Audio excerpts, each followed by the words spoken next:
বছর বয়স হলে আবেদন এখনই করতে পারবে। আবেদনগুলো নিষ্পত্তি হবে 18 পেরোনোর পর। তাহলে তো আমিও করতে পারবো। 12ই নভেম্বর থেকে 12ই ডিসেম্বরের মধ্যে যে কোনো দিন ভোট গ্রহণ কেন্দ্রে ফর্ম জমা করুন বিএলওর কাছে। অনলাইনে ফর্ম দিন ভোটার হেল্পলাইন অ্যাপের মাধ্যমে অথবা voters.eci.gov.in এ।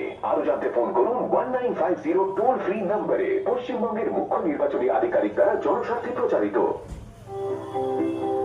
12ই নভেম্বর শুরু হয়ে গেছে ভোটার তালিকার বিশেষ সংক্ষিপ্ত সংশোধন কর্মসূচি 2025। চলবে 12ই ডিসেম্বর বৃহস্পতিবার পর্যন্ত। ভোটার তালিকায় নতুন নাম তুলতে, বাসস্থান পরিবর্তন অথবা যে কোনো তথ্য সংশোধন করতে বিএলওর কাছে নির্দিষ্ট ফর্ম জমা করুন এই সময়ের মধ্যে শনি ও রবিবার। অনলাইন আবেদন করতে মোবাইলে ডাউনলোড করুন ভোটার হেল্পলাইন অ্যাপ অথবা লগ ইন করুন voters.eci.gov.in। বিশদে জানতে কল করুন টোল ফ্রি নাম্বার 1950 তে।